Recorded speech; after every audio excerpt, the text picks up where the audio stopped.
Izuku Midoriya is born into a world full of quirks, full of superpowers, and full of people that range from extremely powerful to absolutely useless. This is the world he lives in, and the harsh reality is that many people in this world will not be who they want to be. A lot of people in this world will not be able to have the power that they so seek after, and a lot of these people in this world will not be able to be heroes and will not be able to be the people they truly want to be. But Izuku Midoriya, well, he falls under the same category of not being able to strive for the power and the heroic measures that he wants so badly. And the reason for this, more specifically, is the fact that the young boy is quirkless. Yes, Izuku Midoriya is quirkless, and he's unable to actually do anything other than hope somehow he can gain powers, but it seems as if his life continues to trickle down and get worse and worse at a young age, when he continuously gets bullied by so many different kids, but one kid more specifically by the name of Bakugo. Bakugo continues to mess with him, continues to make fun of him, and continues to kind of make it seem as if he's absolutely useless. Tell him that he's absolutely useless. And on top of that, he continues to tell Izuku that he is just a Deku that is basically not worth anyone's time, and a Deku that should just throw it all away, that nothing he does even matters.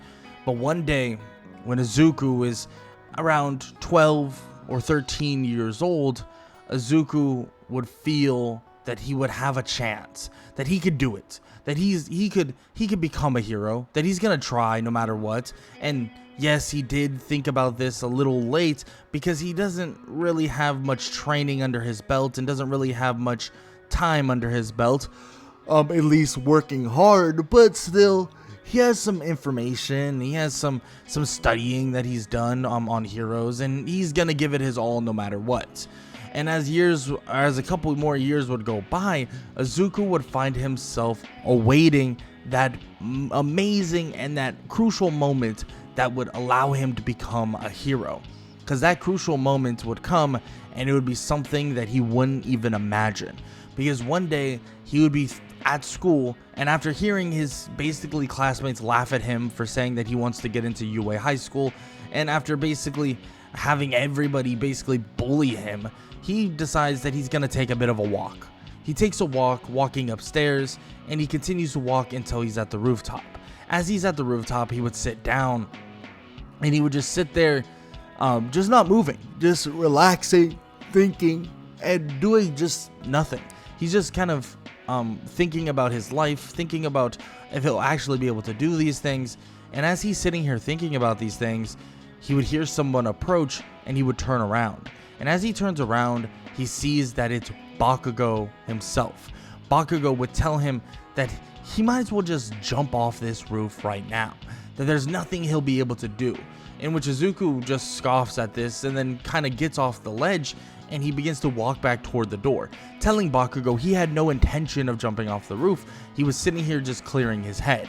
But now that someone else is here, well, he's just gonna head out because he doesn't want to hear his BS. In which Izuku would try to leave, but Bakugo would stop him, shooting an explosion at the back of Izuku, and Izuku would crumble toward the ground. Bakugo would then punch him in the face and would then drag him toward the edge of the roof. Bakugo would blast him with another explosion and tell him that he's never going to talk to him like that ever, and he better watch his damn mouth. In which Izuku would slowly but surely stand up and have burn marks on him, and he would tell Bakugo that he is so far from being a hero, that he's never going to be the hero he wants to be, that he's never going to be a hero like All Might. He's never going to be anything, especially because he's more villain than he is hero. in which Izuku tries to walk away, but Bakugo, out of rage, would shoot another explosion. But as he does, Izuku would try to dodge it, and as he does dodge it, the explosion would send rubble toward him, actually hitting him back toward the ledge. As he's hit back toward the ledge, Bakugo can see that he's about to fall off, and he tries to actually save him.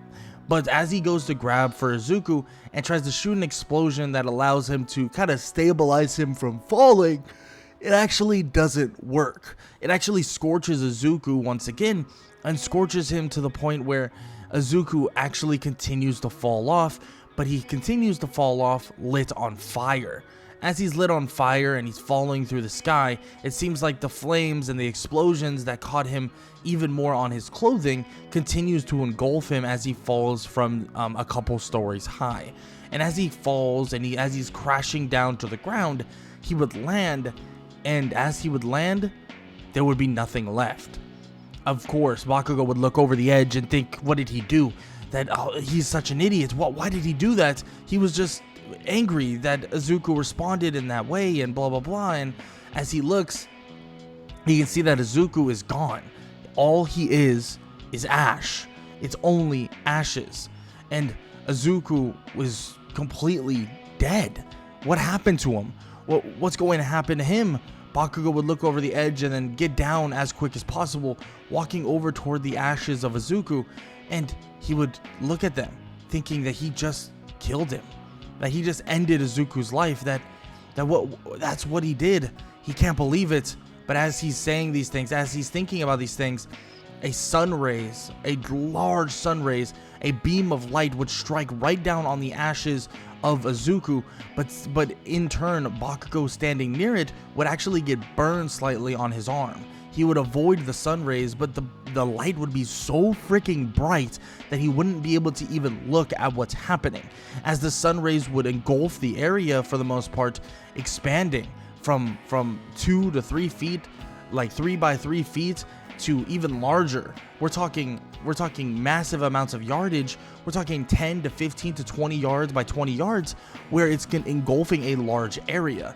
And as this sun rays would then peter out, there would be someone there standing in a gulf of light, in completely scorched clothing, actually to the point where he really doesn't have much clothing on at all, because it's all engulfed in flames, but so is his body for the most part.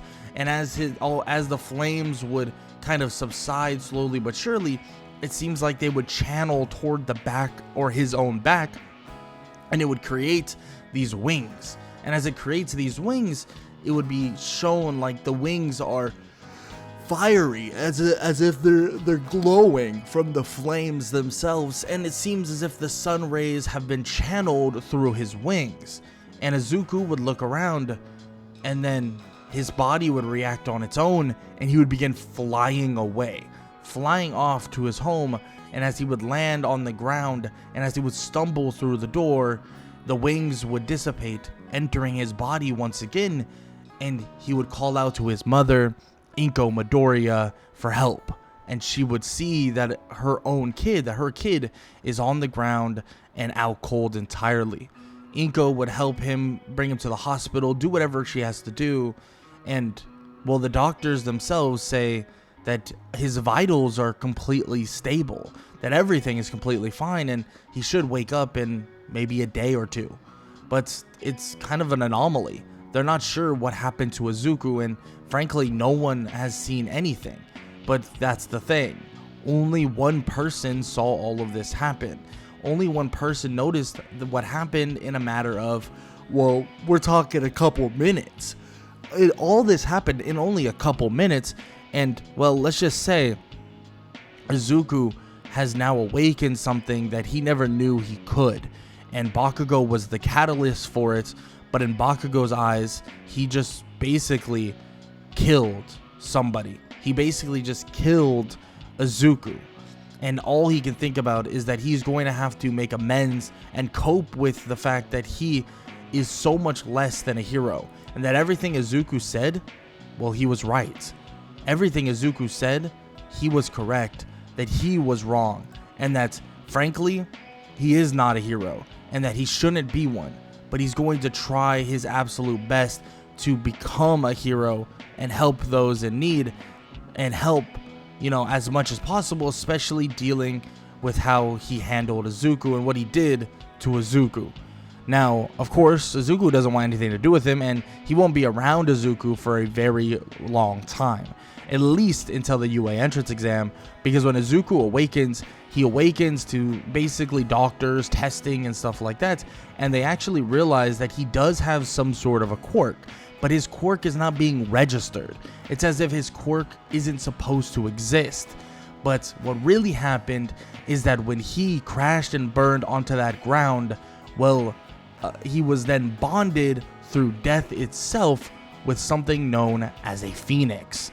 And it seems like this phoenix has bonded to Izuku of his lack of powers and lack of quirk in this world, and through death itself, he was able to bond with it and gain powers beyond his possible imagination. Izuku has gained powers that he doesn't even know how to control just yet, and powers that he'll have to learn how to control sooner rather than later.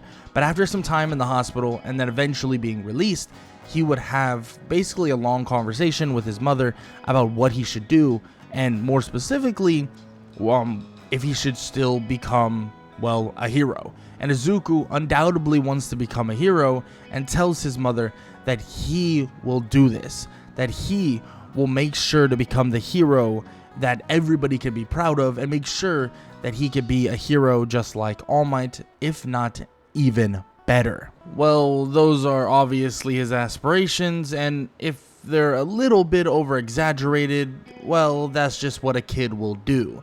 Izuku Midoriya has exaggerated and has, aspirations that are probably beyond his even control, but he now has a quirk and has powers that could put him in a potential situation that he can actually be extremely powerful. He begins to train over the next 10 months, trying to learn more about these powers and trying to gain more of a control on all of them. What's going on with his powers more specifically is that he is somehow able to actually utilize fire. But it's more than just that as well. He somehow can morph his body into the same characteristics of a phoenix, donning wings as well. These wings being engulfed in flames as well. And it seems like the idea of him utilizing the powers of a phoenix is more or less how he's able to do the things he does. Now, training with these powers is kind of awkward, you could say, right? It's a little bit awkward. Training with the powers of a phoenix is massively regarded as utilizing the power of fire itself, but the fire he uses is at a completely different level. We're talking the fire he uses is almost uncontrollable to a large extent. Now, at least for the moment, he has to really tone down the usage of fire he actually outputs, because he doesn't want to absolutely incinerate things that he doesn't want to incinerate. But on top of the ability to control fire, he also has insane amounts of speed now. And it's not even just with his wings and his flight. He's able to absolutely go at insane speeds. Speeds that many would look at and think that they can't even see him while he's moving. But still, he has powers that are massively unknown to him, and powers that he's going to have to understand in due time. But as the 10 months would subside and would finish up, it is now time for him to actually take on his next challenge, which would be the entrance exams. The entrance exams is something that he's extremely excited about going into, because the entrance exams are going to be his chance at actually being a hero.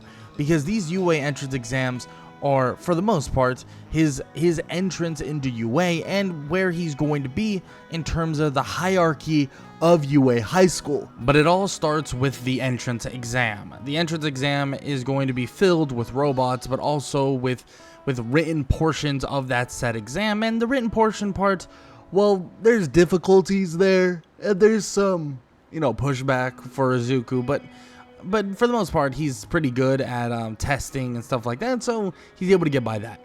Now, the robot portion of the exam is explained by President Mike, and President Mike basically explains that there are 1-pointers, there are 2-pointers, 3-pointers, and so on, but the main thing to avoid is the 0-point robot. And he makes it seem like the 0-point robot not only is worth absolutely nothing and you should just stay away from it entirely, but he also makes it sound like it's a pretty damn intimidating thing. Now, a lot of people don't really understand the whole idea of the 0-point robot, but soon they would, because the 0-point robot is a giant robot that is borderline unavoidable if you're in the wrong position.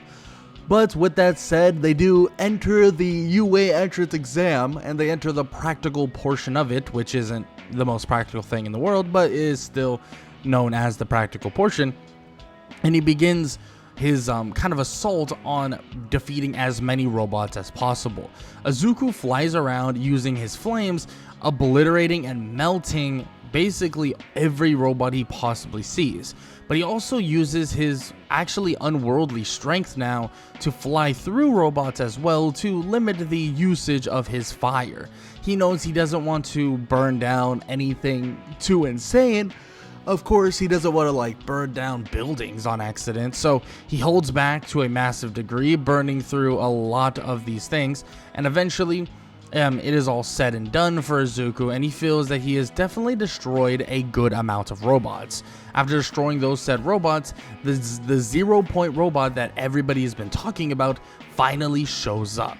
But this 0-point robot is insane because it's massive, towering over even buildings itself.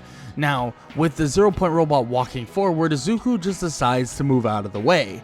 But here's the thing. His hero instincts would kick in, especially when he sees a girl that is stuck under rubble. This girl is named Ochaku Uraraka, and she is stuck under rubble, unable to utilize her quirk or even push the rubble off of her. So he dives down while flying and was able to remove the rubble for the most part and pick her up and fly away. He would avoid the 0-point robot for the most part, but there's something inside him that craves this kind of testing of his powers. He hasn't truly tried out what he's capable of, and he looks at the 0-point robot thinking, this is a perfect chance to just let it all go, to just obliterate this robot to his fullest extent. So that's exactly what he decides to do. He flies over right in front of the 0-point robot, and as the 0-point robot would try to hit Izuku, he would dodge by flying underneath its arm, and he would place 2 hands on the robot. As he does, the metal begins to melt, and it begins to heat up like crazy, and as the 0-point robot goes to take another step, it would melt directly into the ground. Izuku limiting the fire that he's actually outputting, but he's really just outputting heat entirely to the robot's entire kind of body and structure. This would literally lead to the robot melting and crumbling to actual pieces, to the point where the robot is in complete liquid form and creates this giant puddle of some sorts that is laying complete and utter waste on the ground. And everybody is watching and they are in shock. This kid, he has some insane powers, but it says on record that his quirk just awakened a year ago, that he was a late bloomer, that someone and something awakened his quirk, and nobody has any information on it outside of that. Even the quirk info tab is empty. The quirk info is completely empty, and all they know is that he has some sort of heat-based quirk. That's literally it. They haven't been able to do tests. They really didn't know what he was capable of doing off start from any test that they ran, and at the end of the day, it's not like they had time to really figure that all out. I mean, he is of age in terms of going into the hero or the kind of non-hero side of work, so they didn't really put a ton of effort into analyzing something that could take years to analyze. And Izuku is just showing off abilities that are comparable to some other quirks that people have seen. Comparable to quirks like your fire-based quirks, like your endeavor-based quirks, and these quirks are insane, and seeing somebody like Izuku be able to utilize these things is something that is not to be overlooked, and trust me, everybody in UA is not overlooking them. After all that is said and done, some time would pass, and well, it'd be a good bit of time.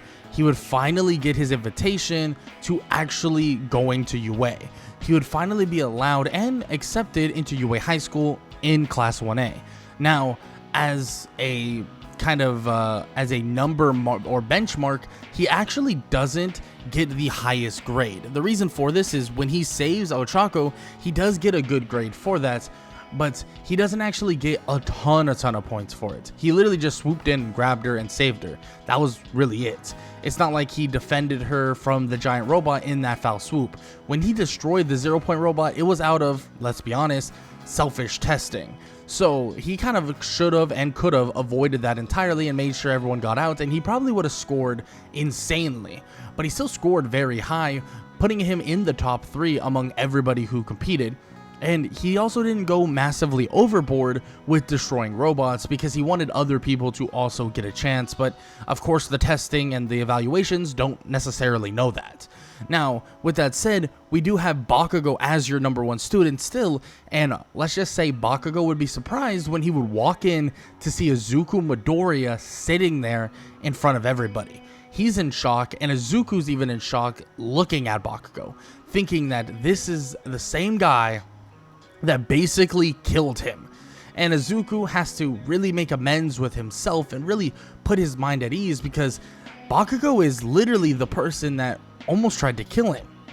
Now, yes, he is the catalyst to making him awaken this amazing quirk that he's been seeking after for so long, but it doesn't change the fact that Bakugo killed him. That's what he did.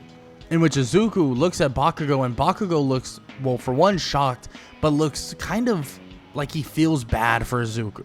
Like he feels like he really did something wrong, and which of course he has, but he doesn't get the chance to really speak with Izuku at all before Aizawa would walk in. Aizawa would say that normally you have to do your orientation and, you know, we're going to talk about you, blah, blah, blah. But he doesn't like any of that. That's all extremely stupid. And he's going to say that he wants to test these people. He wants to test everybody. And that's exactly what they're going to do. He wants to test every last one of their quirks, and that's going to be a perfect thing to do for everyone to go outside and meet him at kind of like this area that they can work at. He moves everybody outside, and it's now time for them to start working on kind of what their quirks are capable of in a kind of normal situations. Now, this would start with a ball throw, which Bakugo would portray this ball throw, throwing it pretty damn far. But Izuku would be about 3rd or 4th. But during this time, everybody is saying like, oh, this can be so fun and awesome. But Izuku, well, he's just dormant. He's not even thinking about it being fun or whatever. He's locked in because he doesn't even want to think about the fact that he has to stand beside somebody like Bakugo, who is the furthest thing in his mind from a hero. And he kind of sits there waiting for his turn. And when it's his turn to actually throw the ball, he launches it, and he could feel something different. He puts fire on the ball, and it begins to launch out of his hand like a freaking cannon, and it just launches as far as you could possibly imagine. Now, it doesn't go into space, but it launches pretty damn far, and he basically is able to do that, and everybody's in shock, thinking that, wow, maybe this guy has some insane powers, even more than anybody has thought in the first place. And frankly, that's the truth. Izuku has powers within himself that he doesn't even know exist just yet. But still, he has powers that are beyond what they could possibly imagine, and many people could possibly imagine. But his use of pyrokinesis, or his use of manipulation of fire, is basically allowing him to shoot the baseball like a cannonball out of his hand, in which was a perfect demonstration. And this demonstration would continue for Izuku because he would be in a physical state that is so much faster and stronger than most of the people there, and he's able to show these things off in kind of a race, in sidesteps, in grip strength, and in power, and so on. And he gets flying colors of score. He passes the scores with flying colors, and he shows what he's truly capable of. And he shows everybody, even to a limit that he didn't even really know he was capable of. Seeing Bakugo really has not only brought back bad memories, but has brought back his passion to push forward even harder, to make sure that he is shown as a absolute joke of a hero, that he's going to be so much better than Bakugo, so much greater, that he's going to have to basically forgive Bakugo for being such a horrible hero in the near future, because Izuku has a massive grudge against him, even if it is true that he awakened his powers because of Bakugo to a certain extent, or to a large extent, really. Now, this would lead to Aizawa saying that nobody's getting expelled and blah blah blah and whatever, but he also does take aside Izuku and talks to him after class, and he speaks with him saying that he needs to make sure he's being careful with the way he utilizes his powers. He hears that he just awakened them not too long ago, so we don't really know what his powers are going to do to his body, what it's going to do, and what it's going to, like, if it's going to hurt him massively. Nobody knows for sure. In which Izuku nods his head, and Aizawa says that he's just looking out for the kid, and he understands that he's pushed himself to the point where it seems as if his own body has awakened a quirk out of sheer persistence, and he commends him for that, commends him massively. But he wants to see him go through this and go through this process of being a hero for the long haul, not just peter out like a lot of students will do. In which Izuku nods his head and confirms with Aizawa that he will give it his best and make sure to not take this lightly by any means, and Aizawa nods and thinks that this kid has massive potential. Now, after all this is said and done, everybody goes home and so on. Their next portion of fighting and their next portion of training would be with the #1 hero, All Might. Yes, with All Might himself. And Izuku is fanboying when he comes into the room, thinking that this is his chance to show what he's capable of in front of All Might. This is his chance of showing All Might and everybody else what kind of level he's at, and that he is at an insane level to the point where he could literally be a hero right now if he so chose to do so, or if they so allowed it. But of course, it's never that simple. And he knows that it takes a lot of control and it takes a lot of patience to be the hero he wants to be.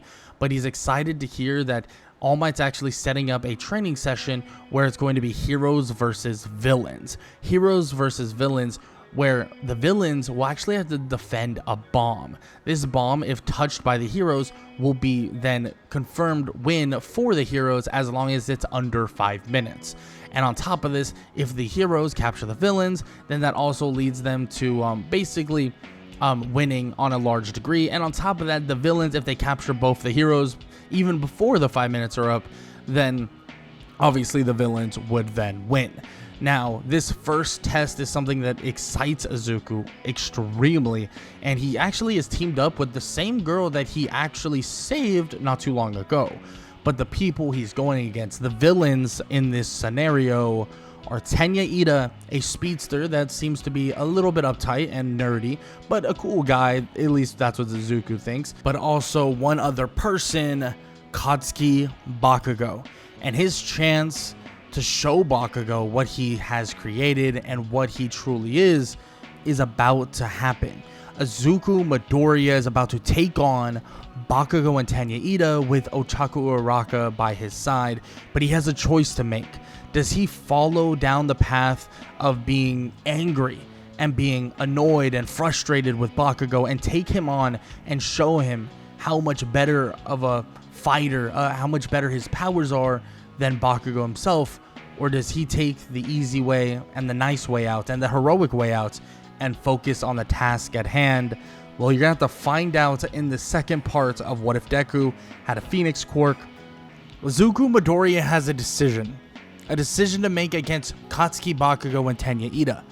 He needs to choose if he's going to take his anger that he's been holding for a very long time out on Bakugo and do something about what Bakugo did so long ago to him, or is he going to hold back? Is he going to do the task at hand and make sure that this situation, this this training session goes flawlessly. And Izuku, frankly, it's hard for him. It's hard for him to choose.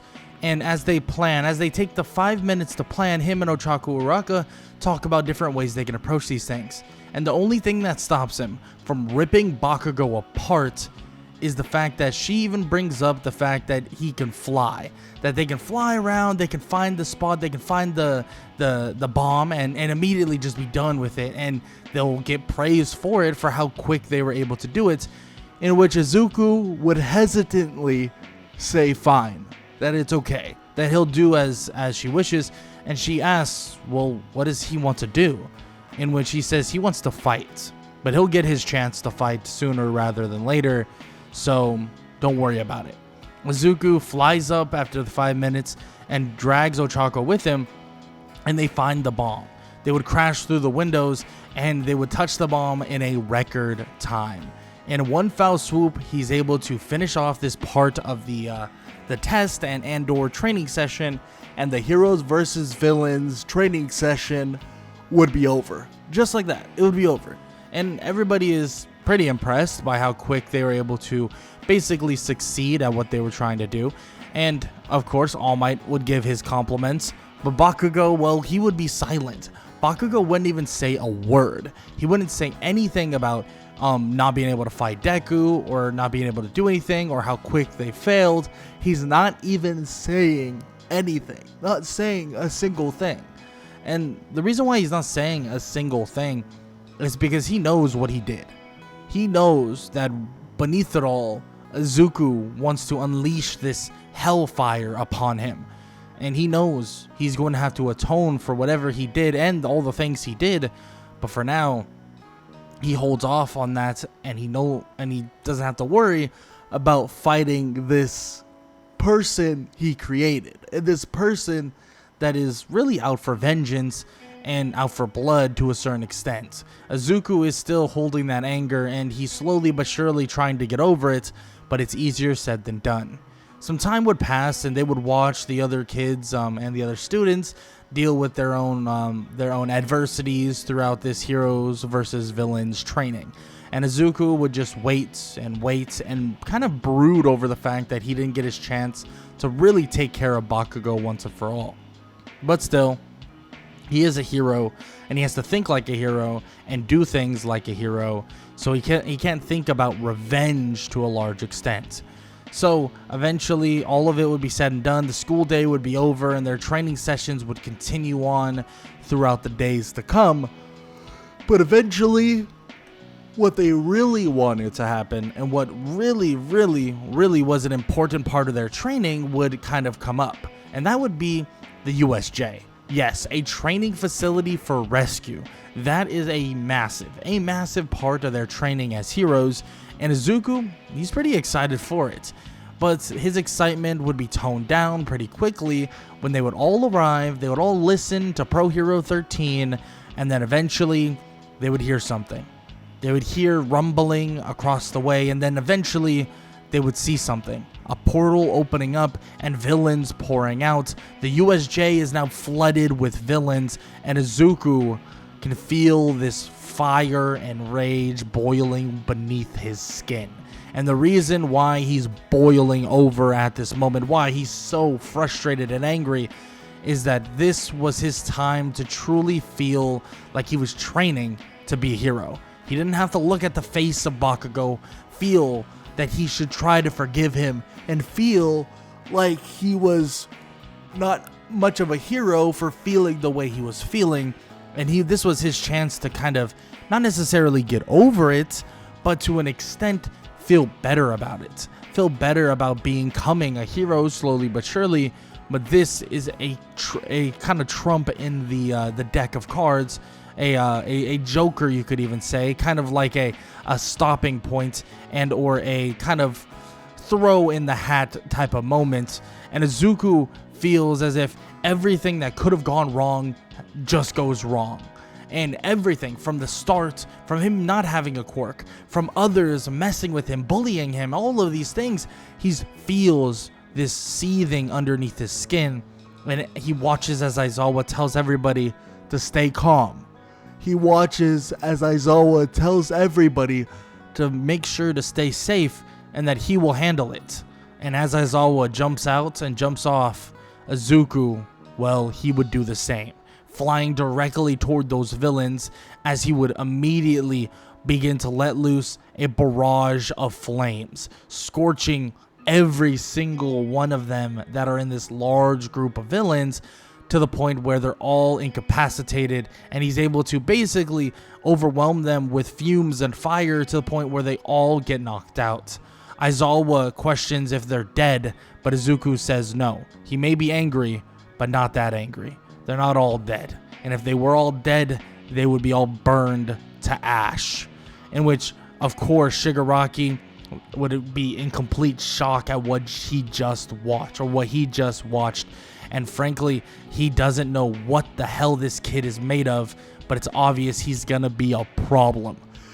In which he would send the Nomu immediately. The Nomu would immediately go charging at Izuku Midoriya, and Izuku would fend off the Nomu with flames and an overwhelming amount of them. And initially, it wouldn't be enough. Izuku would think that he would still need to hold back, but the Nomu's durability says otherwise. Izuku begins to let loose the power that he's been holding back, and he begins to let loose everything he possibly can, burning the Nomu and scorching him to the point where the skin on him begins to slowly but surely soften and meld off. It's as if his skin becomes more vulnerable, and soon the fire and the molten that he's basically applying to this Nomu begins to seep deeper within the Nomu's body, and the Nomu's body begins to break down and deteriorate.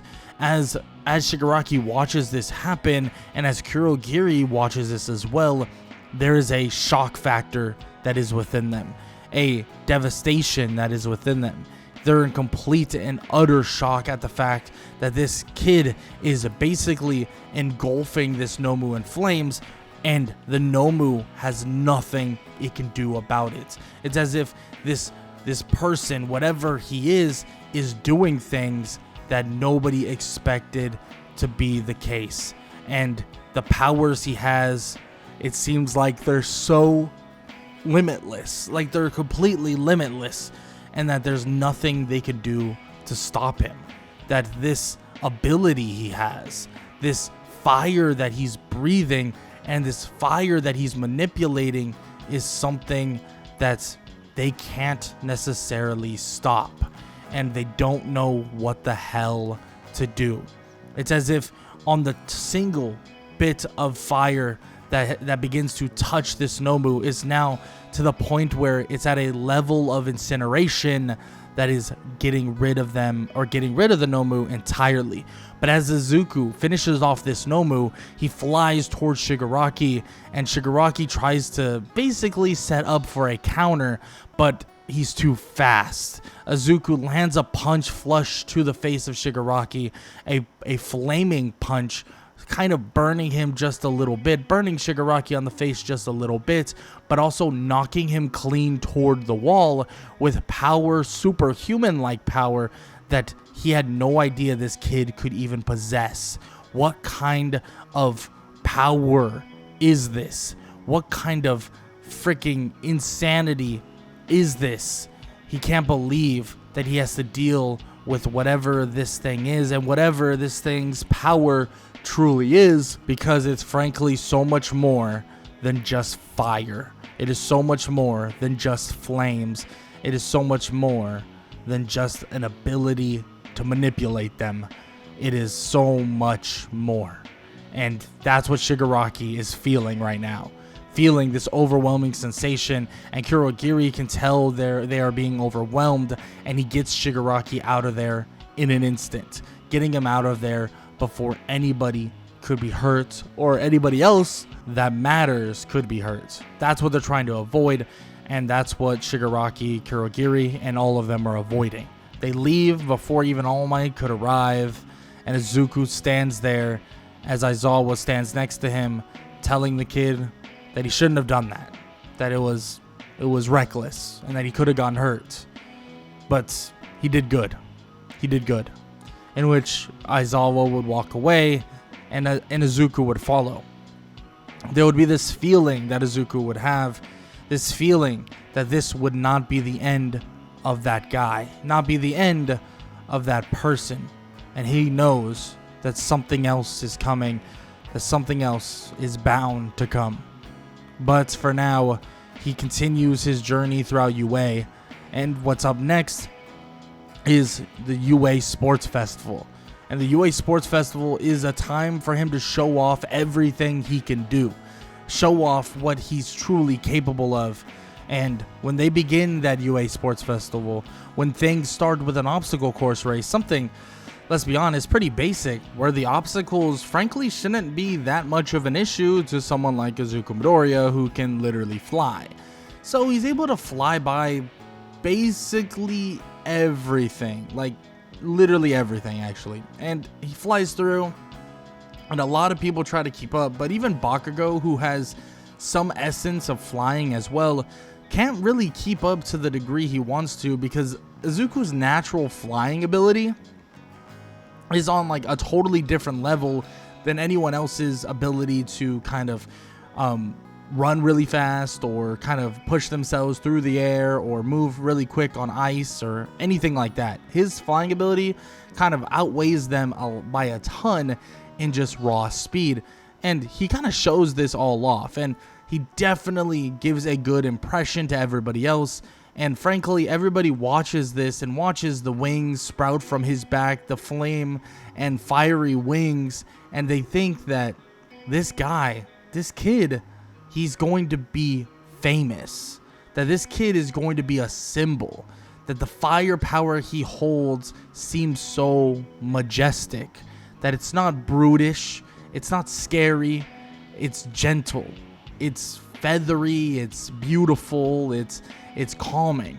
He's like a fiery angel in a way, and everybody would watch as he crosses that finish line, and everybody celebrates. Everybody cheers him on, saying his name over and over, Izuku, over and over, chanting his name. Izuku waves to them all, and begins to just wait for everybody else to finish, because the next portion of this kind of test-ish / UA Sports Festival is something known as the Cavalry Battle. But the Cavalry Battle itself, well, isn't going to be very difficult when you have someone like Izuku on your team, where Izuku would take on people like Ochako and or Tokiyami and Mei Hatsume, in which they would make for a pretty damn good team where they can fly around and basically defend themselves. Now, the issue is a little bit with Dark Shadow and not being able to use him to his highest capabilities, but since they're frankly so strong, Izuku is able to fly around with all of them, or kind of make a fire-like area that seems to never burn out. Even Todoroki tries to use his ice to kind of subdue it just a little bit, but it seems like the fire itself just never stops burning, which is a crazy thing, and everybody kind of watches, and the only way that the fire even goes away is when Izuku decides to make it go away. And that's what he does. At the end of the Cavalry Battle, he puts the fire down, and everybody is in complete shock. His control over the fire seems to be like at a different level now. It seems that his control over his fire is kind of just outclassing so many people who are basically explosion fire / users or anybody in the world who really has a quirk like this. He has such a beautiful and majestic control over it, and it seems like he'll continue to climb the ranks.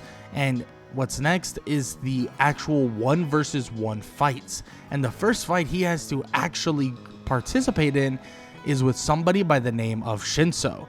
Shinso is someone who is in general studies, and well, they don't know much about him. But luckily, Izuku is pretty friendly, and he's told that he actually has a mind control like quirk.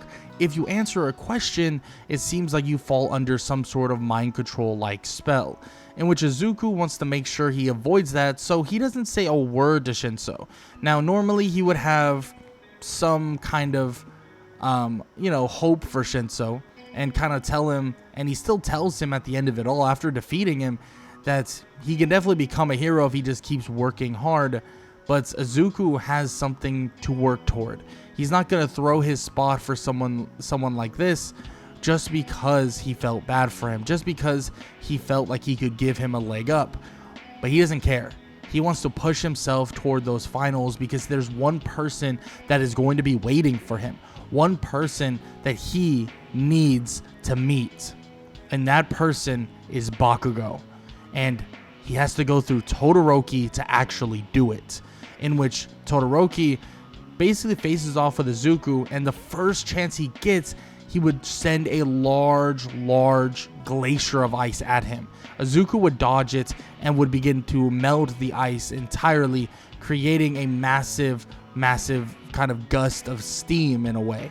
Izuku would continue to move around, and as he does, the steam would kind of move around with him, and of course Todoroki would try to fight through it. Izuku would continue to channel his flames toward Todoroki, and Todoroki would try to defend, but it seems like the fire would overwhelm him so much. Izuku questions why he doesn't fight fire with fire. He knows his other side can produce it, but of course Todoroki would refuse, saying that he will never use his father's quirk, in which Izuku would be pissed hearing this, angry. He would slam on the ground, and this would create shock waves throughout the entirety of the stadium. And he would tell Todoroki that he's selfish, self-centered, and just a brat. That people all around the world don't have a quirk, and even if they do, their quirk is far from his, far from Todoroki's. Todoroki has fire and ice. He has it freaking made, and he sits here saying that he won't use his other side because it's not his quirk. He's ridiculous. Izuku yells at Todoroki, telling him that he fell from the sky, burned up and engulfed in flames to get this power.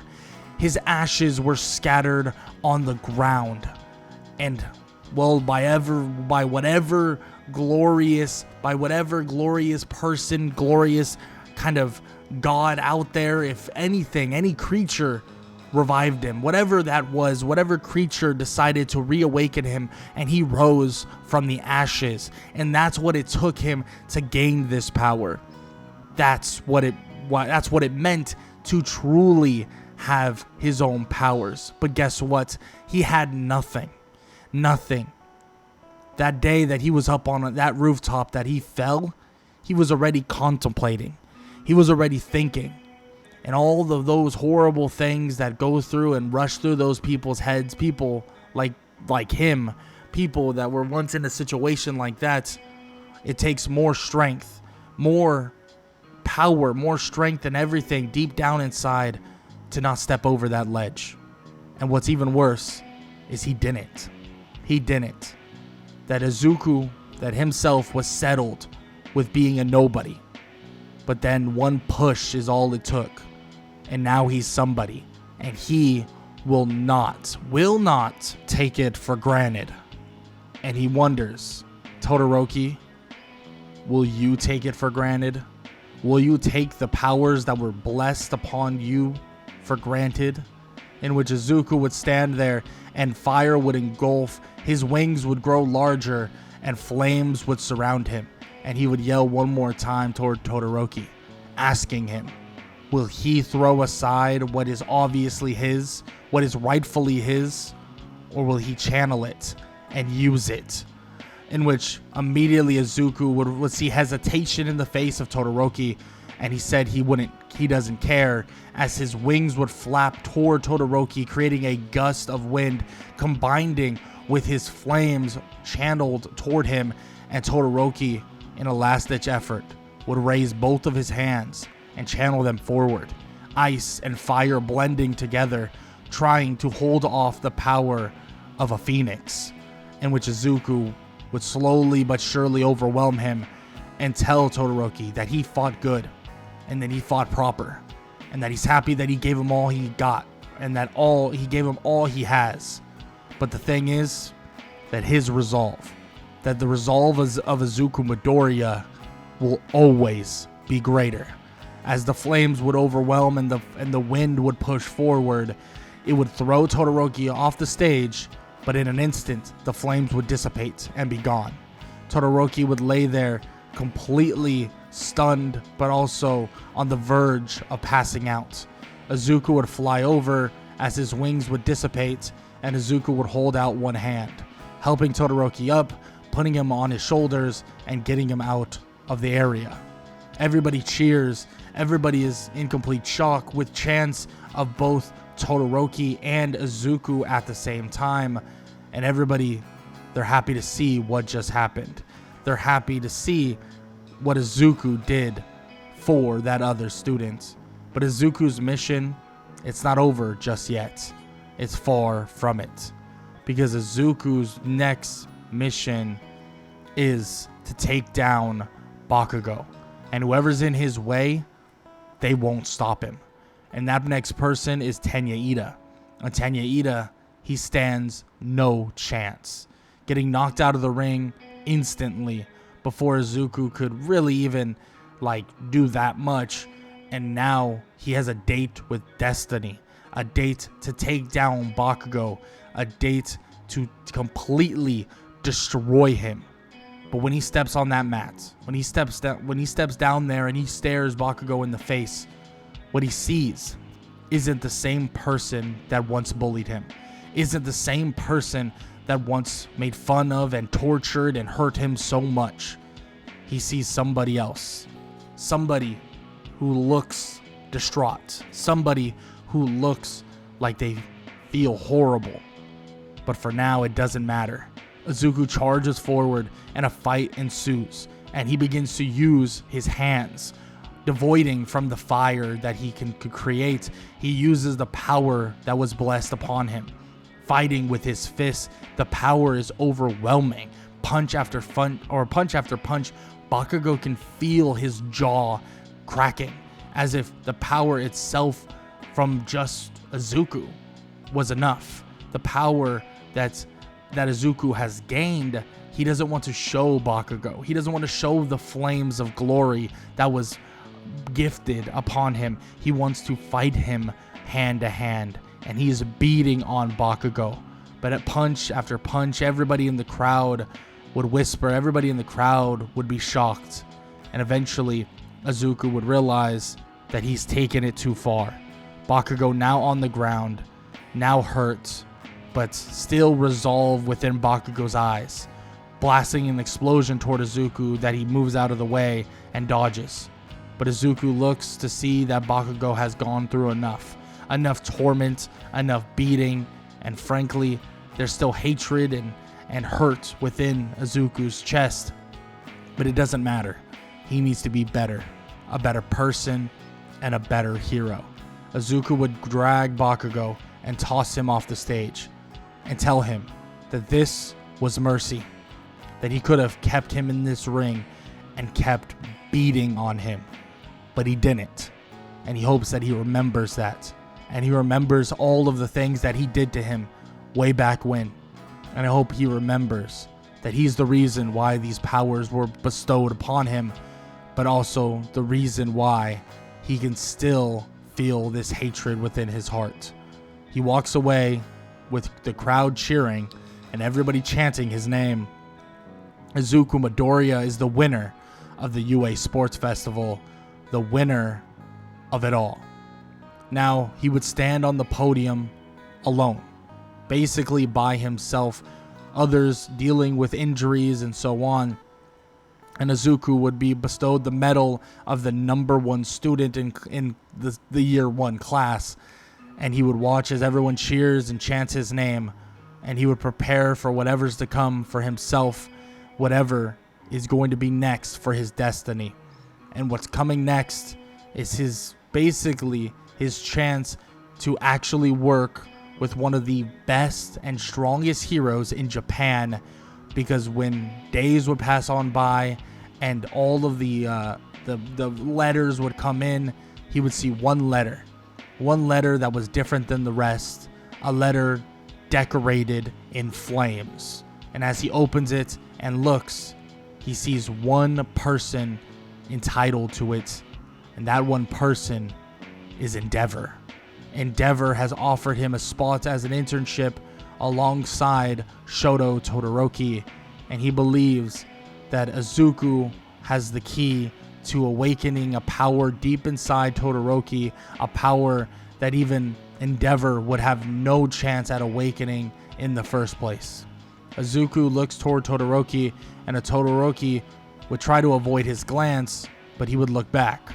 He would nod his head, and Izuku would do the same. And it's as if they had some sort of an agreement to go on, to take on this internship, but take it on together. And Izuku is concerned that Todoroki is holding on to these horrible feelings about his father, so much so that this won't be as productive as he wants it to be. But it seems like all he can do now is trust that whatever happens at that internship is what is supposed to happen. And after a while, they would finally head off, and Izuku and Todoroki would arrive, and they would speak to Endeavor. Endeavor would talk about what they're going to do, the training that he's going to put them through. But even throughout all this training, Izuku could tell that there was still hesitation within Todoroki, hesitation to use that side of him, use the side that burns so hot. He doesn't want to. He doesn't. But he knows that he should. The speech that Izuku gave cuts deep into Todoroki's chest. It cuts deep into his heart. And he knows that he's being selfish. But even Izuku tells him at the end of it all that he gets it. He understands that he suffered and that he went through hell. And there's a reason why he neglects this side of him. But he tells him over and over again that no matter where it came from, that quirk is a blessing. That quirk is something that was gifted to him, given to him, and now he needs to utilize it as his own.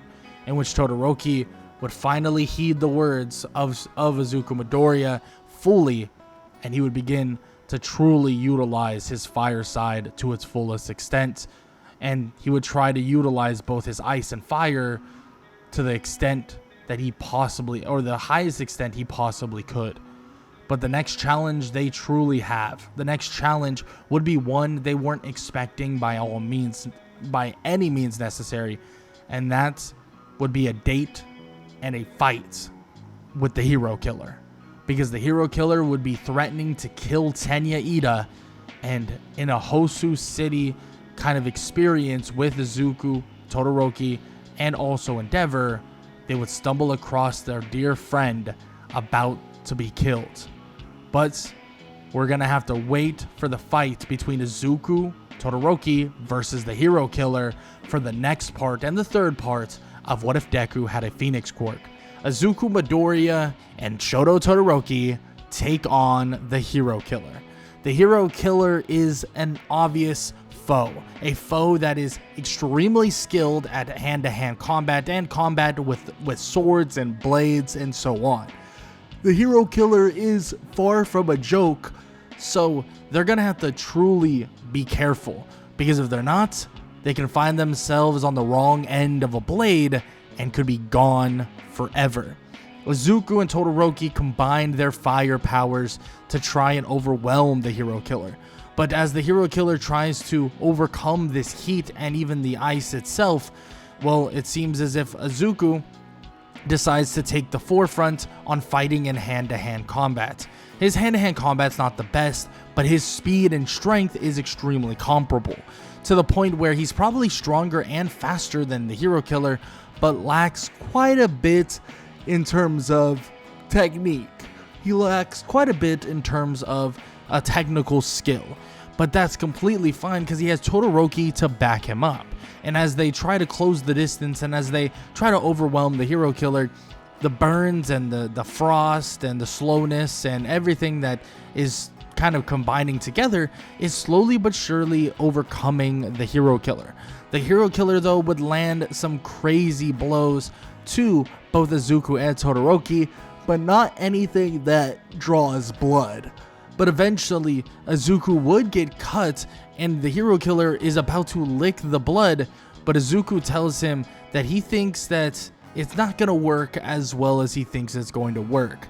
And as Izuku would watch as his blood would get licked, Izuku would get paralyzed, but as he would get paralyzed, the blood that came from his body would light the hero killer aflame, and it would absolutely blaze over him, and the hero killer would begin to try to get himself extinguished, but it seems like he can't actually get himself fully extinguished, leading to, well, Todoroki actually capitalizing on this and shutting the hero killer down for good, freezing him against the wall entirely and stopping the entirety of the hero killer's agenda.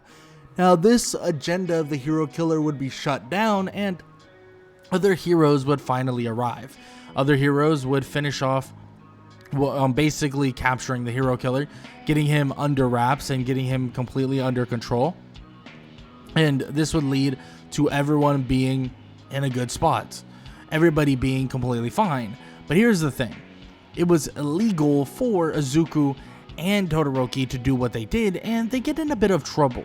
But of course, they sit there and decide that they're basically going to give all the credit to Endeavor, and all this credit goes to Endeavor, and Endeavor's basically put on a pedestal in terms of what he was able to do against the hero killer. Now, obviously, we know that's not necessarily the case, but Izuku knows that this is the best way to go about things, so they shut it down, they give Endeavor all of the credits, and now it's time for them to head back to school, head back to UA. And what's coming is actually their final exams, something that Izuku, he's pretty excited for and pretty interested in being kind of a part of. And initially, Izuku wonders, hey, like, who am I going to face off with, or what kind of final exam are we going to have? Is it going to be, something basic, something simple? Is it going to be like robots again, or whatever? But eventually he would learn that they will actually be taking on the teachers themselves. And this would lead him and lead everybody to actually knowing who they're going to be taking on after the written exam is all, handled and settled. And of course, Izuku would actually be told that he's going to be taking on All Might, but his teammates would be somebody that he wouldn't be too happy about. It would be the one and only Katsuki Bakugo. And of course, they would kind of, argue a little bit, and Bakugo would tell him that he's just here to pass this exam and that he doesn't want to argue and get into all this crazy stuff with Izuku. But Izuku tells him that he made his life crazy the day that he basically shoved him off that rooftop, the day he lit him on fire and turned him to ash. But of course, Bakugo tells him that he never meant to do that. He never meant for it to happen like that. But luckily, he survived, and luckily, he gained something out of it, in which Deku or Izuku immediately tells him that he better not dare take credit for that as well, but Bakugo says that that's not what he's trying to do. He wishes that he could have had this power without going through that horrible event, but he can't take it back now. He can only just live with it, and he hopes that Izuku one day can live with it as well and forgive him. But Izuku shakes his head and says that, yeah, one day he will forgive him, but that day is not now. But he can settle their differences, at least for the moment, and take on the fight of All Might, in which Izuku and Bakugo stand waiting for the gates to swing open, ready to take on All Might himself. But this fight was not going to be an easy one. And it's going to be far, far, far, far from an easy one. Izuku versus Bakugo, or Izuku and Bakugo versus All Might, with the powers they portray right now, just isn't what it can truly be. Izuku tries his best to burn and kind of scorch All Might, slow him down, but it seems like nothing is working. But his overwhelming speed definitely helps him in this scenario, and it definitely helps him and Bakugo take on All Might without getting massively injured. Izuku eventually would try to set up an opening so that Bakugo and him could basically land a crucial blow to All Might, combining the power of Bakugo's gauntlets with the firepower of Izuku. They create one of the most massive explosions ever seen. this explosion would expand even to some of the largest buildings that are currently there. But they know that there's no way All Might is gone or defeated or even knocked out. They know that they can't necessarily beat All Might on raw power. So what they do is they use this as an opening. This kind of solar flare of some sort, kind of blinding All Might, would allow them to have an opening to escape, in which Izuku would drag Bakugo as they fly off through the exit. They would both successfully get through the exit, and they would pass the exam. And obviously the voice on the comms would say that as well, saying that Izuku Midoriya and Katsuki Bakugo have passed the final exam. Now, this leads them to obviously being able to partake, and everybody to partake in the forest training camp. The forest training camp is something that is perfect that Izuku has been looking forward to, because he wants to start up his training and really take his skills to the next level. But of course, before that even happens, they all hop on a bus and they all head off and they all leave toward the forest training camp. But they stop a little bit before the forest training camp actually happens, right? A little bit before they actually arrive there. And when they, are almost there, they stop to the side and they meet the Wild Wild Pussycats. But the thing is, this was a bit of a plan from Aizawa and all of them for the training, because they get shoved off a mountain and, well, they are faced with a ton of these creatures and monsters that are made of what seems to be the ground or the earth of some sort.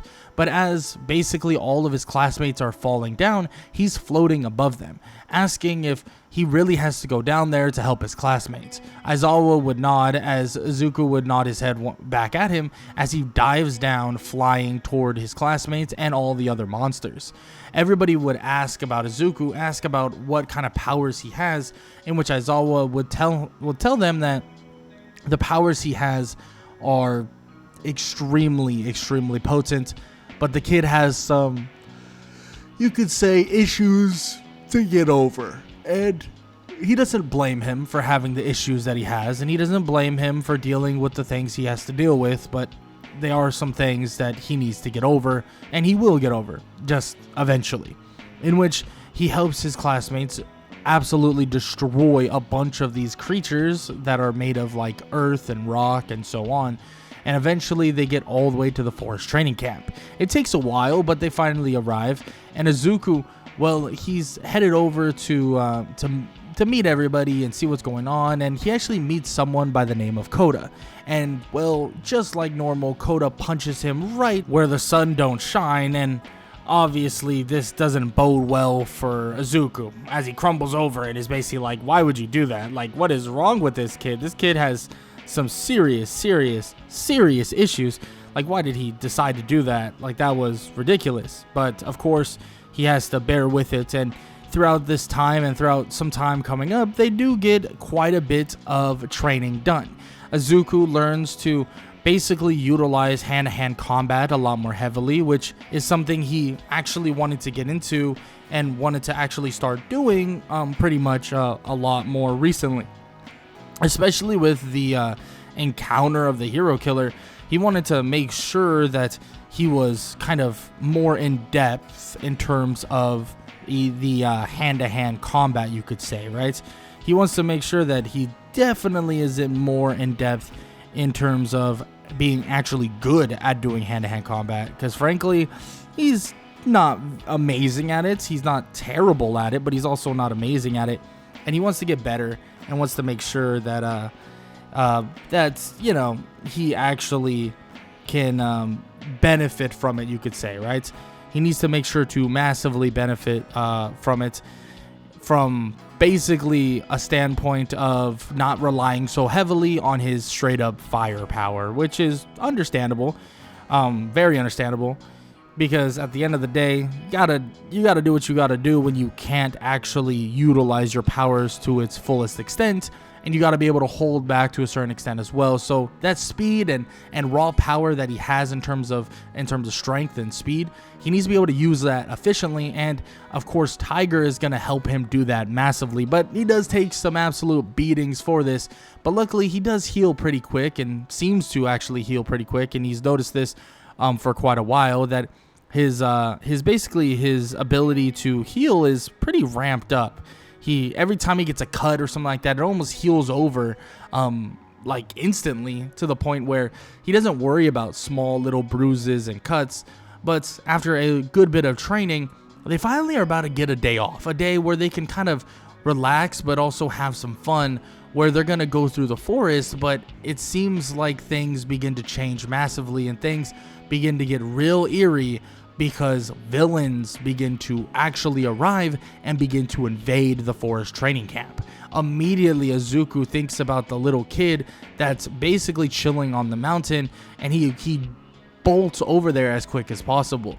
He sees that the little kid is there and he's actually safe, but as he thinks that he's safe, a giant being-like creature, but a human, begins to walk up. This is Muscular. Muscular is massive, and he is a giant being, or human being, and this obviously scares the kid, but obviously scares Izuku to a certain extent, thinking that the kid is going to get hurt. So he gets over there as soon as possible, gets over there as quick as possible. And when he arrives, he's able to basically defend Koda, getting Koda completely out of there, and for the most part, actually stopping Muscular. But the fight is an insane one. The fight is one that takes all the strength for Izuku, but he also was thinking about, he doesn't want to necessarily hurt or kill Muscular, but he must do what he has to do to survive, and also to make sure Koda survives. So it would lead to Muscular having severe burns, and his Muscular not regenerating nowhere near as fast as normal. And he would shut down Muscular in a matter of minutes, leading him to grabbing Koda and darting off as quick as possible. Izuku would fly off with Koda, getting him to a safe distance, and he would tell Aizawa that he'll help with the other kid, or with the other classmates, and he's going to fly around and try to help as much as possible. That's what he does. He flies around helping out villain after villain, but before you know it, he would see something out of the corner of his eye, something that would absolutely freak him out. Unable to react to it, he gets captured entirely. He gets captured in a marble of some sort and taken away. And from here on out, all he can remember is basically nothingness, into getting dragged through a portal and watching as Bakugo would reach out to him, telling him that they will save him. And Izuku would not even think about what's happening until he's dragged through once again. Izuku would be captured, tied up to a chair, to the point where he can't move at all. And actually, they take massive precautions to try to stop him from using his powers. They basically tell Izuku that he will either join them, or they will take his power away from him for good. In which Izuku tells them that taking away his power just won't happen. Nothing will stop him from having the power he has, that he had to sacrifice too much, that he had to go through too much to gain the power that he does, and there's no way he's taking it from him. In which Shigaraki would tell him that it's not like he has a choice, that the kid will do as he's told or else. In which Izuku would shake his head and say that what they don't understand, what they truly don't understand, is that they're going to need an absolute army to stop him. They're going to need so much more than what they have, so much more.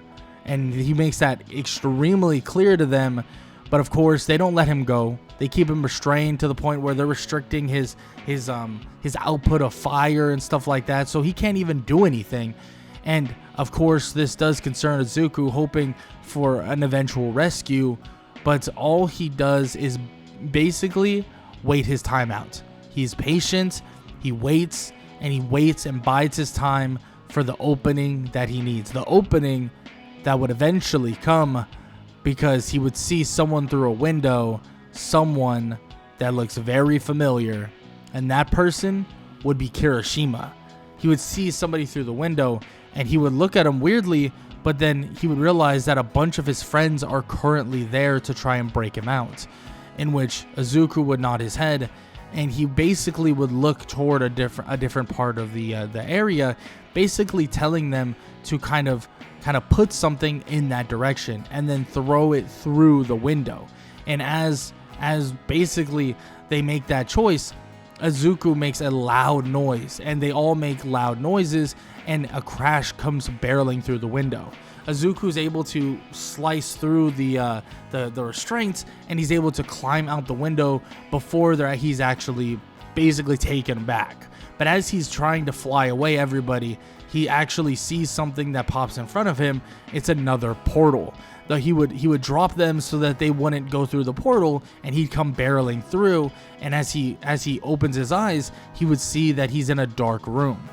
As he looks around, he can hear a voice speak to him, and this voice, well, tells him that with his power, with the power that he holds, that nothing would be able to stop him. Nothing. Not a single thing would stop him. In which All For One would come out of the darkness and tell Izuku that everything that Izuku is something that is mythical. Something that not a single person in this world would even understand. But what he needs to understand, what Izuku needs to understand, is that power is not for him. That power needs to be used for something else. It needs to be used for something bigger than just being a hero. Something bigger than just being an ordinary kid. In which Izuku shakes his head and says that there's nothing that's going to take away the powers he holds. There's nothing that is going to strip him from the power that he has, that it is his and his alone. In which All For One would then tell him that he may feel that way right now, but that's not going to be it forever. That when he realizes that that power invites competition, and that power will eventually lead to his demise, well, then he'll understand why he should have given it up. He should have given all of it up. As he says this, All For One and Izuku would disappear, and Izuku would be in the middle of the city out of nowhere once again, unable to actually track where his friends are, hoping that they're completely fine. But as he flies around, and eventually he would find something through basically hearing loud noises, he would see a fight between All Might and All For One. But this fight would not be a normal one. This fight would have Nomu after Nomu after Nomu supporting All For One as well. On top of that, you would have basically these League of Villains trying to fight, but Izuku would swoop in out of nowhere, blasting all of the League of Villains, basically with a giant wave of fire, knocking them out and at least kind of making them pass out through the fumes. All For One would send a horde of Nomus at Izuku, so much so that when Izuku continues to basically shoot his fire and try to set them ablaze, he'd be slowing down, running out of fire, running out of flames, and eventually Izuku would realize that he's running basically slower, that he's losing power, and that he needs time to recover, that he needs time to rest, but he doesn't have that time. As he sees all of these Nomus stockpiling on top of him, he collapses toward the ground. The Nomus scratch and claw at him, trying to hurt him. Izuku tries to channel more of the flames, more of the burning aura that surrounds him. He begins to engulf the Nomus, but he can feel his body scorching itself away. He doesn't think, he doesn't care, and he yells for All Might, yelling to All Might, but not because he was scared, not because he was worried, not because he felt like All Might could save him, but he yells to All Might because he wants All Might to throw All For One in his direction. All Might would realize what Izuku's doing, charging up a blast, charging up this fire like super like Nova in a way to basically stop all of these villains. And All Might with one punch would send All For One in that direction toward the Nomus, and as he would land near them, All For One would question what kind of last shot was that, in which All Might would say that it was not a last shot, but this is. Izuku would basically explode in flames, engulfing a large chunk of the area that surrounds them. All Might would even have to run further away because of how much fire is everywhere. The fire would expand more and more and more, leading to basically the end, not only of All For One, not only the end of All For One, but all the Nomus that were stockpiled on top of Izuku, disintegrated and basically destroyed and melted entirely. All of it is just ash. All of it is only ash. But when All Might would walk over, he would see that the League of Villains, Shigaraki and all of them, are being captured, and they're just far enough away from the explosion to not be hurt. But the Nomus themselves, they're completely burnt to a crisp, and All For One, he's not even there anymore. All the Nomus, their bodies are somewhat still intact in terms of just like the burns and stuff, but they are completely out of condition. Like, they cannot move. All of their insides are gone for the most part. But in terms of Izuku and All For One, there's not even a remnant of them. Not a single piece, not a single little tiny bit is left. Everybody stands there in complete shock. Izuku Midoriya is gone. All Might stands there looking at the ground, thinking that he wasn't able to save him. He had to allow a kid to do a hero's job. That he can't believe this, and he'll never live this down. And what are they supposed to do? Nothing? What are they supposed to do? They couldn't even save him. And immediately All Might pushes all these Nomu basically bodies away, as all that is left is the ashes of Izuku Midoriya and All For One. They lay there, dormant, nothing. But Bakugo, he sees this and comes flying in, and he says that it's not over. It's not over. He's risen from the ashes before. That he'll do it again. That he will. In which Bakugo would be pissed. Bakugo would try to go over toward where Izuku was, but All Might grabs him and pulls him back. But Bakugo tells him to let him go. That he knows what he has to do. That he knows. An explosion would come out of Bakugo's hand, and he would smack All Might with it, immediately pushing All Might away and forcing All Might to stagger backwards. All Might screams to Katsuki Bakugo to tell him to stop, to give it up, that it's over. But immediately Bakugo says that it's never over, because that damn nerd wouldn't die that easily. He would slam an explosion on the ashes, and they would light up in flames. The ashes would basically come together and combine, and the ashes would light up in a blaze of glory.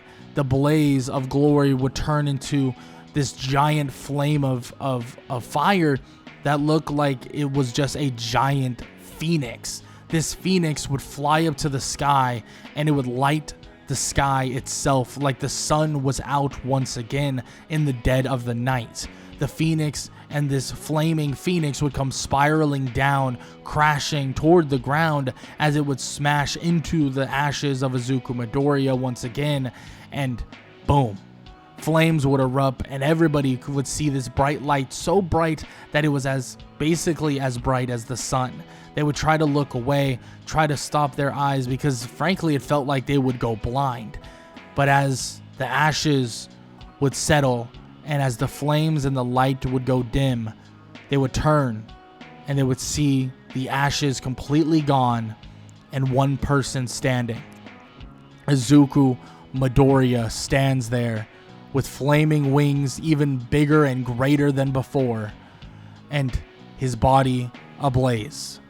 Everybody is in complete shock. All Might is in complete shock, and Bakugo, well, all he's thinking about is how the damn nerd, he didn't die, that he's always got a second life. In which Izuku would look toward them and smirk and say that he won, because he is the last man standing. And as he falls to the ground, collapses, and all the fire would basically hang over him, and all this blaze would stay on him, they would all think that he's back, that finally Izuku Midoriya is back. but he would be out of commission for days. Izuku would be out of commission for days, and eventually they would finally see him awakened. But when he would awaken, it's as if he was a brand new person. Not to the point of he was different, but it's as if he's no longer hurt, no longer wounded, and there's like an aura around him that seems to be even stronger than before, as if the Phoenix itself has reawakened within Izuku, and Izuku has All Might, Aizawa, and even Bakugo standing at his bedside, and Izuku would look at them and ask, well, what's the next class that I have to get to? He would laugh a little bit and tell them that they have work to do, and, well, Aizawa tells him that what he did was insane, that what happened was insane, and it took a lot of cleaning up and a lot of talking to the Hero Commission, but he should be fine, that everything should be good.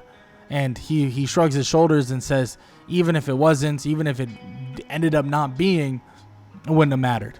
All that matters is that everyone was safe and it was all handled and settled. In which Aizawa says that he agrees, and frankly the Hero Commission and all the heroes themselves need to think about their priorities here, especially when it comes to stuff like this. But with that said, Izuku has so much more to do in this world, so much more after his reawakening, and Izuku is excited for it all, because eventually he'll be able to get his chance to gain his provisional hero license and eventually work with one of the greatest heroes to ever live by the name of Sir Night-Eye. But all of that is going to happen in the next and final part of What If Deku Had a Phoenix Quirk. Izuku Midoriya is about to take his next step into his hero journey. The next step into his hero journey is getting his provisional hero license. And frankly, Izuku is known worldwide by this point.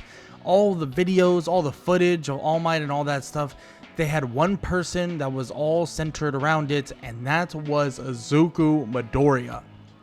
Izuku was the center and the front of all of everything that occurred, and we obviously know what happened in that instance and what happened to everybody that was more or less involved, and Izuku was in the forefront of it all. So everybody's thinking, and everybody knows who Izuku is, and to the point where he is kind of in a way famous, but not to the point where, like, you know, he's gonna be crowded by a bunch of people. But everybody knows who he is, so when they go to the provisional hero license exam, everyone thinks that they're going to have a bit of a leg up on Izuku, saying and thinking that, well, oh, we're going to be able to handle Izuku easy peasy, because guess what? We've already seen what he can do, we already know what he can do, and we already have a good idea of just everything that he's capable of. But what they don't know is that Izuku Midoriya is so much stronger now than you could possibly imagine. So much stronger. And everybody, well, they would realize that really quickly, because when all of the provisional hero licensing exam would begin, well, everybody would come toward Class 1A thinking they have an inherent advantage over Class 1A. But they don't. It seems like UA is a target because of, you know, the whole UA sports festival and stuff like that. But it seems like quickly they would realize that this advantage isn't that much of exactly what they were saying. Because Izuku begins to outmaneuver, outspeed, and outdo every single person who thinks that they are going to take Izuku down. He would easily handle himself and get his tags that he needs to basically pass on to the next part of the exam. But during this time, he also helps his teammates, massively just getting a ton of people gathered up so his teammates can eliminate them as well. And Izuku would support his teammates to his fullest degree, at least to as much as possible, until it's the very end. Until basically this part of the exam is finished off and over. Now, with all that said though, Izuku would be going into this next exam with a little bit more of an open mind, because this is a rescue-like portion of the exam. They're going to be flying around, going around, and trying to save people, and Izuku's main job for himself personally is to scout. He grabs a map and makes kind of a casing of the entire area and locates every single person that is basically in danger. And he brings heroes and tells heroes where to go, and this would elevate his score massively. Everybody thinking that, hey, this is a great idea for a kid who can fly around and stuff like that. And it's very reminiscent of another hero by the name of Hawks. And not that Hawks is, amazing at doing recon, or not that he's not amazing at doing recon, but Hawks doesn't normally use his power for this specifically. He's very showboaty. He's very, glamorous in a way, and everybody thinks he's so amazing, so awesome, so cool. But Izuku's using it very tactically. He's thinking and looking at everything you could possibly think of, and you would find just everybody that needs help from here and there and here and there, and everybody would basically get to safety because of Izuku's amazing scouting. And he would continue doing this, helping people, lifting strong or heavy things, and doing different things that really need to be done, right? He's extremely powerful, extremely strong physically, so he's no joke. Like, he's definitely no pushover in terms of that department as well. So if he wants to help in that regard too, in terms of raw strength, he definitely can do that. But with all that said, we have up-and-coming villains coming very, very soon. And these villains are approaching with someone by the name of Gang Orca. Now, this isn't actual villains. This is a training, so the villains are fake. Gang Orca is also a hero. But still, this has to be taken very seriously. And immediately, two heroes or two students would kind of go up and conflict with Gang Orca.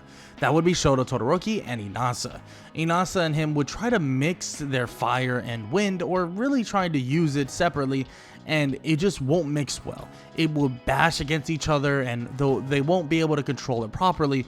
But before they could even get caught being kind of counterproductive in terms of not being able to use their powers together, Izuku would actually control both the fire and the wind in a kind of like tunnel-like format, wrapping around it and flying in circles around Gang Orca.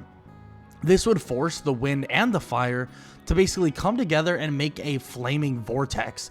As Izuku is doing this, though, he could feel a different sensation throughout his body, a different power. He doesn't understand what it is, and he's not sure where it's coming from, but as he basically stretches out to shoot more flames, he would shoot flames, but these flames would be different.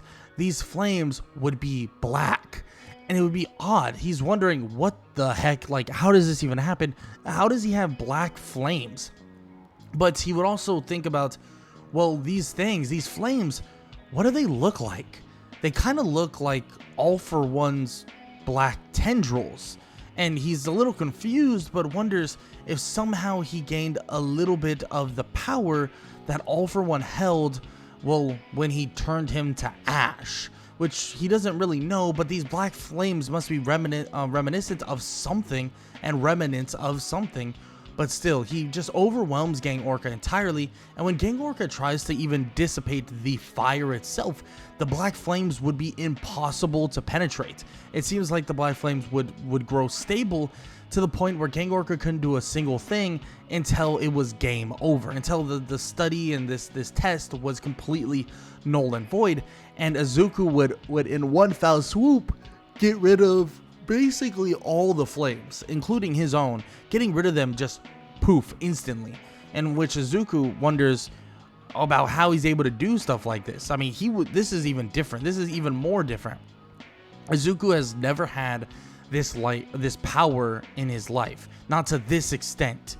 He doesn't know what's happening, but he wonders that there must be more for him to do. There must be more power that is dormant within him, but he doesn't know specifically what that really is.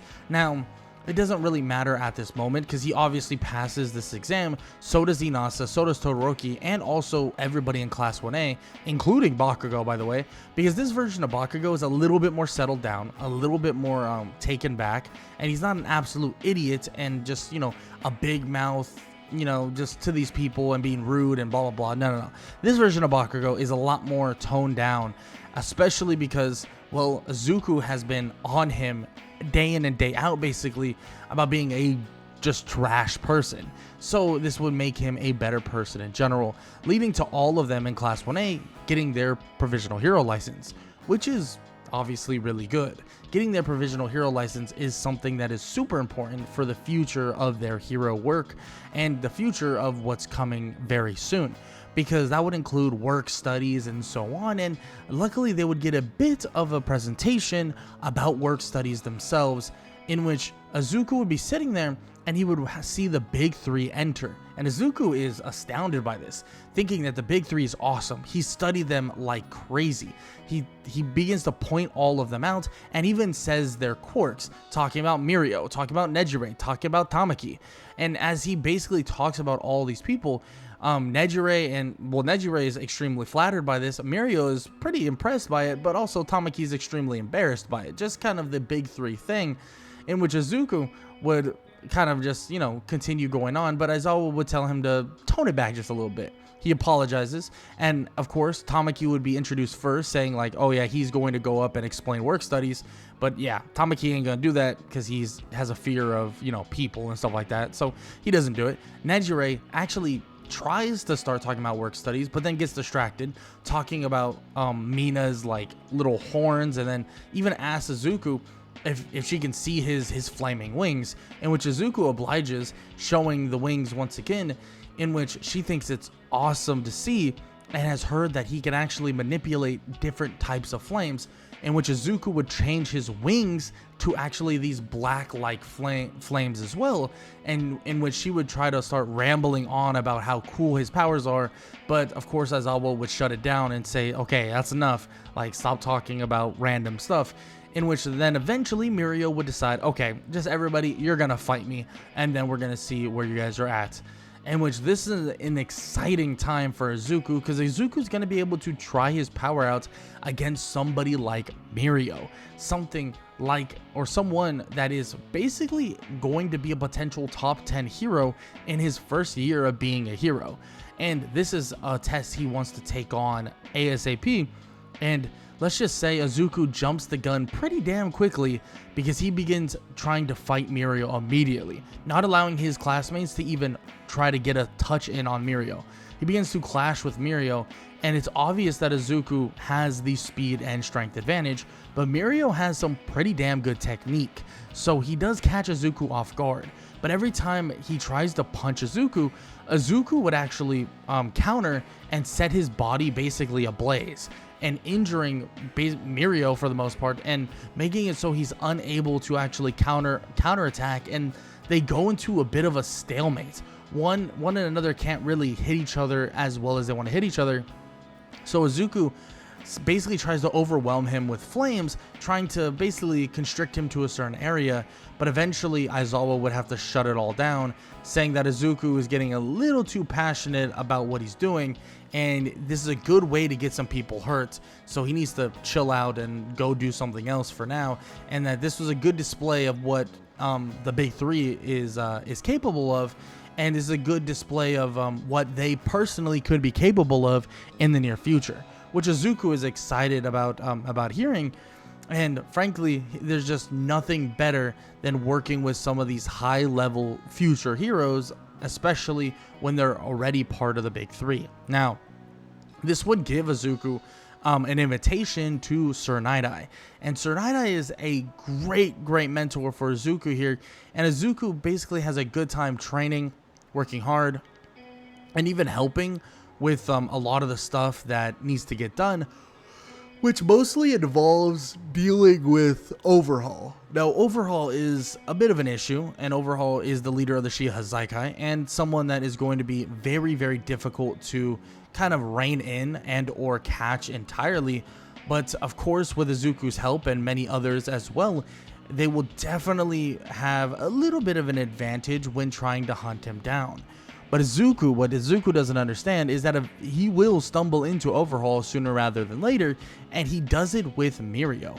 They run into Overhaul where Eri, a little girl, is actually captured by him, and it's obvious that she is beat up and hurting, in which immediately Izuku questions and wonders, what he should do. Should he attack him now? Should he stop this ASAP? But there's a lot of information that they're gonna lack if he does this, so he doesn't know what to do. He's tempted to be rash. He's tempted to just go in, but Mirio looks at him and basically tells him, hey, don't do it. Be patient. And this is good information that we needed, information that we truly weren't going to have for a long time. So it's good to have something in this direction. So they eventually let him leave. They actually let him leave, which Izuku is not happy about by any means. Izuku is pretty damn pissed by this, but hey, it's a choice and something that they decided on doing. But I mean, there's going to be consequences no matter what, and they hope to limit those consequences as much as possible. And this would lead them to an invasion of the Shihazaikai base. And the Shihazaikai base is a very, very difficult, basically base to raid. But during this time, there's actually rumors of this monstrous creature in the mountains. This creature that seems to be laying dormant, but it continues to slowly but surely stir, as if it's waking up slowly at that. But Izuku actually goes on a bit of a mission with a couple others to check out what this is all about. And this is right before the raid of the Shihazaikai base. As they arrive, they can feel the mountain stirring. They can feel the mountain quaking, and they wonder, what the heck is that thing truly? And they wonder, what can they do to basically get this thing out of there? But Izuku flies over and he reaches his hand out. He can feel something. He feels that there is some sort of connection with him and this creature, and as the creature would feel the presence of Izuku Midoriya, he would come out and he would sit right in front of Izuku, as his hand would be placed right on the head of Gigantomachia. It seems that the ashes of All For One being embedded within Izuku is doing different things than anybody could possibly imagine. And it seems like this person, this creature, was once a pet of some sort or a loyal servant to All For One. In which Izuku looks at the people that are with him, people like Gran Torino and also some other people as well, and he would say that this is something that they should think about. The Shihazaikai base, well, they may need his help. In which there's a question on if they really should do that, if they really should use Gigantomachia for help, and initially they don't. Initially they actually invade normally, but when the giant, like, basically person comes out of nowhere and puts up a hell of a fight, well, Izuku decides to summon Gigantomachia and would sick him on him, and this would change the lay of the fight almost instantly. Izuku would watch as Gigantomachia would more or less handle a ton of the outside work and the outside kind of people or villains that are currently on the outside of the Shihazaikai base, and Izuku and Mirio are able to scale through the base and eventually find Overhaul. Now, this fight is a absolute crazy one, because Overhaul is throwing out all of the stunts he possibly can, trying to stop them permanently, trying to kill them. And eventually it is pushed on the outside as Izuku would send flames blasting Overhaul through a wall. As he gets blasted through the wall, Overhaul would see a giant monster, Gigantomachia. Overhaul would then sprint toward it and would immediately place his hand on Gigantomachia, telling the other two that this was the worst decision that they've ever made in their lives, as Gigantomachia would almost disappear, exploding into nothing as he is absorbed within Overhaul, and Overhaul grows in size massively and becomes extremely durable.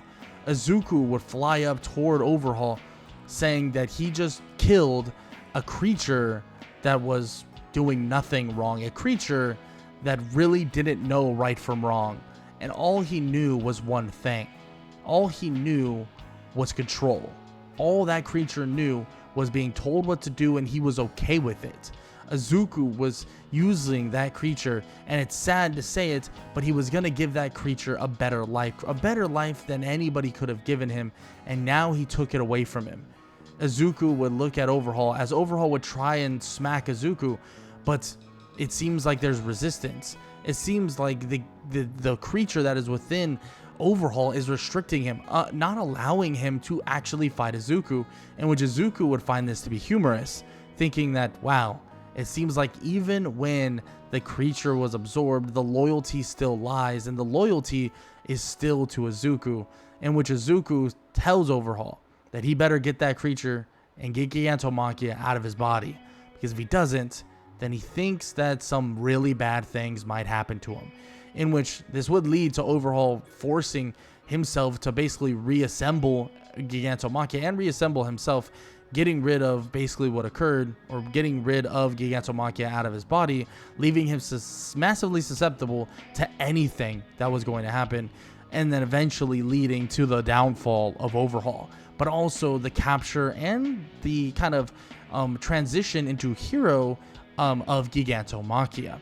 The downfall of Overhaul, and as everything in the Shihazaikai begins to spiral, it seems like Izuku's path to being a hero becomes more and more clear, and it seems like he's becoming even greater of somebody that is going to be a hero, but he's so much more than that. Now everybody can look at him as this giant beast whisperer, somebody who is able to kind of stop this giant creature from actually even going on a rampage of some sorts or anything like that. And Izuku can feel that his power just continues to grow, continues to expand, to the point where he continues throughout his hero journey, throughout schools, throughout year 1, year 2, into year 3. And as he transitions into more and more work and more hero work, as more is added to his plate, everybody in Japan begins to look at him as this second coming of the next great hero. As the wings on his back spread light upon this country, and as the wings on his back spread the light around the city, Izuku Midoriya gives hope to those who need it, gives hope to those who are looking for what they believe to be a savior and a rebirth of hero society, without All Might being at the very top, with All Might losing his powers and slowly deteriorating into or out of the hero world. They're looking for a reawakening, a rebirth, and truly a revival of hero society, revival that could truly save everybody forever, stop crime in its tracks, and the wings that shine bright upon their cities from Izuku Midoriya seem to be pointing in the direction of that rebirth.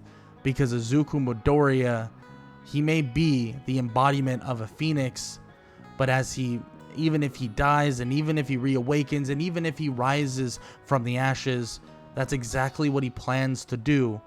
Rise Japan from the ashes of evil and also torment into a new era of peace. And that is the plan for Izuku Midoriya, and that's what everyone believes is going to happen. But that is the end of the story of What If Deku Had a Phoenix Quirk.